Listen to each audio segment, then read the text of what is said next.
Olá pessoal, tudo bem? Hoje eu vou falar para vocês a respeito de um tema que eu acho que, principalmente se você está começando a estudar japonês, talvez vocês não saibam muitos detalhes sobre esse assunto, que é o furigana. Primeiramente, eu quero apresentar para vocês o que é o furigana. O que diabos é o furigana? O que é furigana? Furigana, gente, nada mais é do que essas colinhas que a gente vê por aí em cima do kanji. O kanji é uma letra que nós já falamos aqui a respeito, que veio da China. Tem milhares, literalmente milhares dessas letras que você precisa aprender para que você consiga ficar fluente na língua japonesa.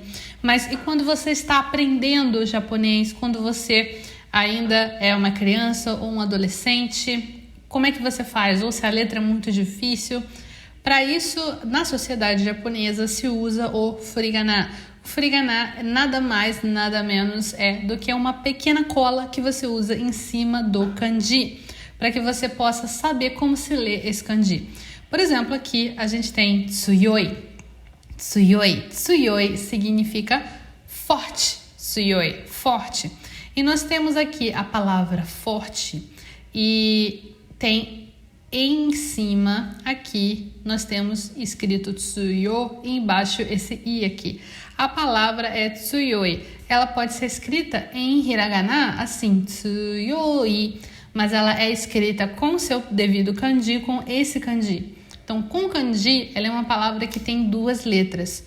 O kanji que vai se ler tsuyo e o restinho da palavra, que é o i.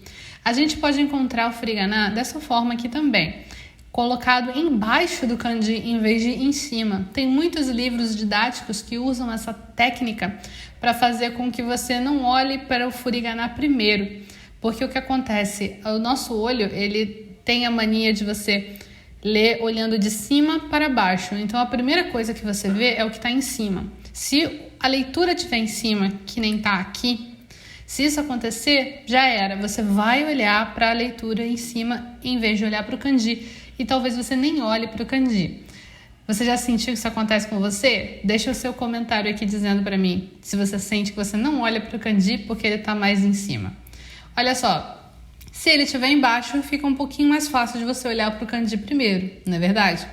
Essa não é a única forma. A gente também tem o kanji com o seu furigana ao lado. Isso é quando a gente escreve em pé. Essa escrita vertical em pezinha, ela é usada em livros, às vezes algumas revistas japonesas, mas mais precisamente em livros de romance, ou seja, não livros de romance, mas romances, quer dizer livros de ficção. É muito usada em livros de ficção essa escrita em pé, né? Tategaki chama, né? A escrita em pé. E aí, quando for essa ocasião, o kanji ele vai ter o seu furigana ao lado, né? No seu lado direito. Né? É direito, né? Lado direito do kanji. A sensei tem problemas com esquerda e direita. Tem que ficar pensando duas vezes. Mas é esse lado aí que vocês estão vendo. Agora, eu quero falar a respeito da diferença de furigana e okurigana. Talvez você já tenha ouvido falar nessa palavra okurigana. Talvez você nunca tenha ouvido falar. Se você não sabe o que é okurigana, hoje você vai saber. Eu quero que vocês saiam aqui dessa aula sabendo bem essas diferenças, porque a gente tem que saber o nome das coisas quando a gente estuda o idioma. A gente estuda japonês, vocês estudam japonês, vocês querem ficar proficientes em japonês, então é interessante que vocês saibam o nome das coisas, saibam como as coisas são chamadas para que vocês possam ter mais bagagem para entender no futuro. Quando alguém falar assim, mas e o kurigana daquela palavra? Vocês só vão saber se vocês souberem o que é o kurigana. Por isso, atenção aqui. A gente tem aqui a palavra tsuyoi, e nessa palavra nós temos o furigana tsuyo em cima do kanji, certo? E a gente tem esse i que fica para fora. Esse i que fica para fora do kanji é o okurigana. Então, nós temos nessa palavra furigana e okurigana. Não confundir as duas coisas, tá, pessoal? Eu acho que é muito fácil mesmo de acabar confundindo porque o nome é parecido, né? Furigana ou kurigana. Tudo tem igana, né? Igana, furigana ou kurigana, né? Mas não confundam, tá? O furigana vai ser aquela colinha que você vai dar para o kanji. Vai ser aquela pequena cola. Quando você não sabe ler o kanji, o furigana vai estar lá para te ajudar. Eu não acho que o furigana ajuda demais, assim, a gente não. Mas ele tá lá para caso você não saiba ler o kanji. Ele vai estar lá sempre? Não, vocês sabem já que o furigana não vai estar sempre presente para ajudar você a ler aquela palavra. Justamente por isso vocês precisam se dedicar a aprender os kanjis. O aprendizado de kanjis é muito importante para que vocês consigam ficar fluentes em japonês. Fluência da língua japonesa está literalmente conectada com o aprendizado do kanji de vocês, tá? Jamais esqueçam disso. Mas e o okurigana? Tem sempre o okurigana? Não necessariamente. As palavras japonesas, elas não necessariamente sempre têm okurigana. A gente pode ter palavra de 2 kanjis. A gente pode ter palavras que não usam kanji. Nesse caso, as palavras não têm okurigana. O okurigana vai ser, digamos assim, o resto da palavra que fica para fora do kanji. Principalmente os que sofrem transformação. Então, é como se você tivesse o okurigana sobrando e o resto é a raiz da palavra. Como se a raiz dessa palavra tsuyoi fosse tsuyo. E aí você pode mexer de várias formas. Por exemplo, você pode dizer que era forte, tsuyokata. E você pode dizer que não é forte, tsuyokunai. Você vai mexer no okurigana para transformar a palavra. Agora eu vou mostrar para vocês uns furiganais inusitados. Galera. Eu tô mostrando aqui para vocês um pôster de Cavaleiros do Zodíaco. E nesse pôster, se vocês olharem nessa parte aqui, ó. Se vocês olharem nessa parte do pôster, tem um furigana diferente. Eu vou aumentar aqui para vocês verem, olha. Nós temos a palavra cosmo, que é, digamos assim, se você vê Cavaleiros, você sabe que o cosmo é a força interna dos cavaleiros, a energia, o que eles usam para lutar é o cosmo. E em kanji, eles escrevem cosmo como pequeno universo. Shō-uchu seria, né? Esse kanji aqui, ele normalmente se lê ko ou ele lê shō, mas aqui nós temos uchu, que é o universo. Só que o autor de Cavaleiros, ele quis fazer assim, pegar uma palavra em kanji, pequeno universo, e formar a palavra cosmo, porque ele queria fazer referência às estrelas, ao céu. Então, é como se cosmo fosse o furigana de esse pequeno universo. Seria shō-uchu ou ko-uchu, né? Pequeno universo, você vai ler cosmo. Isso é uma palavra que existe? Cara, depende de como você analisa. Você não vai achar essa palavra num dicionário, pequeno universo, lendo cosmo, né? Não tem, né? Isso é uma invenção do autor de Cavaleiros do Zodíaco para criar uma palavra nova e única para sua história. Por isso, nós temos aqui. E olha que interessante, normalmente os furiganais, eles são colocados como kanji e em cima o furigana em hiragana. Mas aqui nós temos kanji e o furigana em katakana. Mais uma coisa curiosa para vocês aqui, olha, gente. Eu trouxe essa propaganda, é uma propaganda da Lawson, que é uma loja de conveniência japonesa, e eles fizeram uma propaganda com Cavaleiros do Zodíaco, e eu aumentei aqui o texto. Aqui a gente vê mais exemplos desse tipo de coisa.